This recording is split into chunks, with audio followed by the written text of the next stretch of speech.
All right, great night of college basketball last night. That's back-to-back nights, by the way, as you had Kentucky and Michigan State earlier in the week, and then Duke, Kansas. And then last night you had Arizona and UConn was the early game, and Alabama, Illinois with the later game. Two upsets last night in college basketball. Top 5 matchup in Storrs, Connecticut, which, that's awesome to get at this stage of the year before Thanksgiving. Credit to, those teams for playing and making it happen. But Arizona is interesting because they've always been a really solid team. If you remember a couple of years ago, they had a really, really good team. It's like, oh, they could win the national title, and then they lost to Princeton, and you're like, what in the world's going on?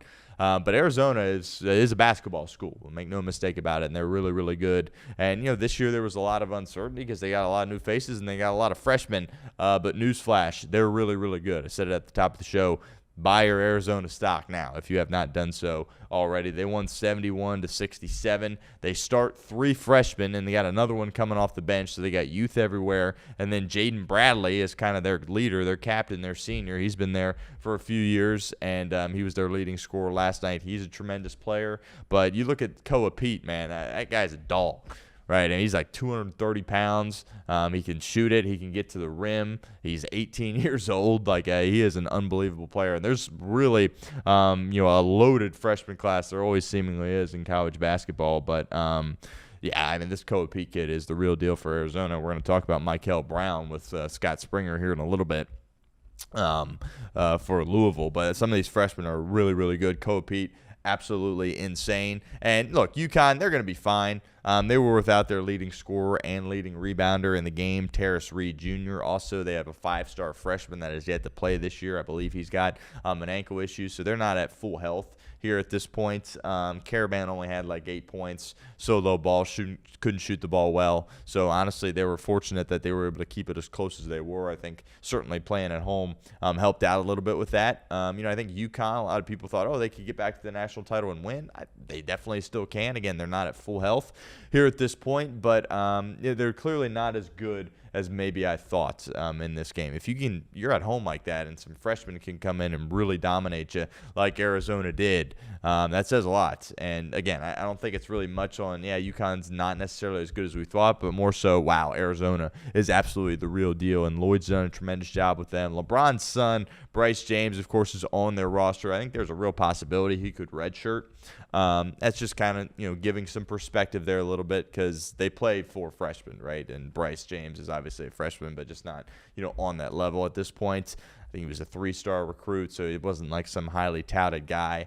But he seems like he could be a true developmental player, right? I mean, he's LeBron's son. He's got to be made of all the right things mentally. So, redshirt this year, stay in the program with a good coach, great basketball school in Arizona, and potentially get a little bit better. But I don't anticipate him playing much of a role this year for the Wildcats. But that's a fun team, man. That's a fun team. And it's interesting because you get into March and it's like, well, if you got that many freshmen, can you win?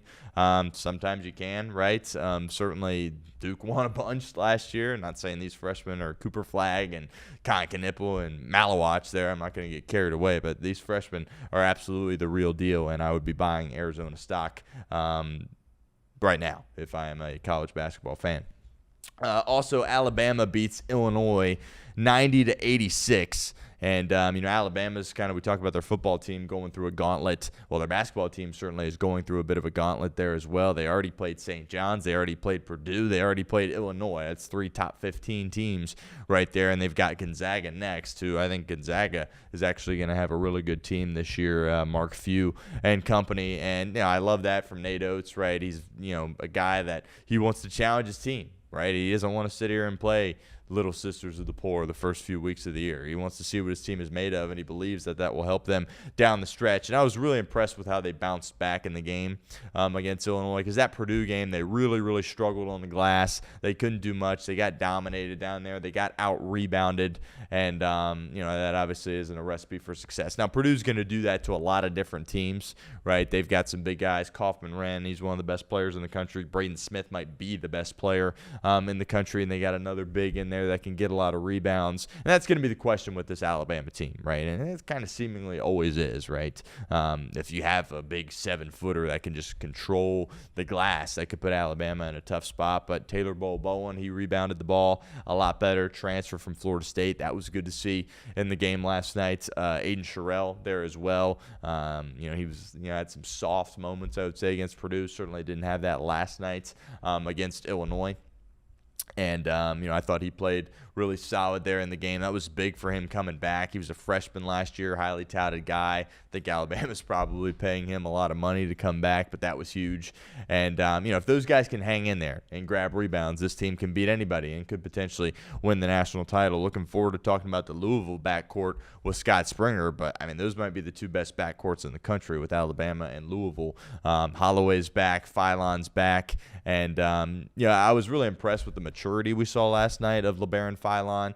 If you remember, he was a freshman last year, and then he could have came out and probably been a first-round pick, right? Not a lottery pick, but probably could have been a first-round pick. And, he tested the waters and ultimately decided to come back, and I think that's going to pay dividends for him. I think he's going to play himself potentially into becoming a lottery pick and potentially compete for a national championship here with Nate Oates. But I thought he hurt the team a lot in the game against Purdue. Some bad decisions, some bad body language stuff, just some unprofessional, immature decision-making there from Philon, but he was unbelievable in the game last night. You could just tell he had a different look on his face. It was very businessman, workman-like attitude from LeBaron Philon, and he was getting to the rim, which is something he wasn't doing enough of against Purdue.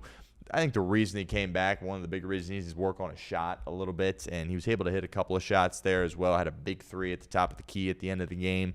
There was at a point there in the final closing minutes where he scored 9 consecutive points for Alabama, which was really, really big for the Crimson Tide. And he's going to be their best player, and he's going to be a guy that they need to lean on, but he's still got some youth, right? He's still got some inexperience. There's still some immaturity stuff there potentially, but I expect him to, play his way into being a lottery pick. And when you put him there with Holloway in the backcourt, those guys are elite. You think of Philon as a guy kind of distributing and getting to the rim, can also shoot a little bit, but Aiden Holloway is a flat-out sniper, and he'll pull up from anywhere, and he'll shoot the 3-ball. And that's what Nate Oates, his teams are kind of built on that, right? They're gonna run the floor, they're gonna sprint up and down the field, they're gonna score a ton of points, and they're gonna chuck threes. That's what they do. So if they have a game in March where the 3-ball isn't falling, they're susceptible to losing. But we'll see. I think last year they played Duke, obviously, in the Elite Eights. They just were outmatched in that game. It's that simple. That Alabama team was a heck of a run getting to the Elite Eight last year, but that Duke team was just too much.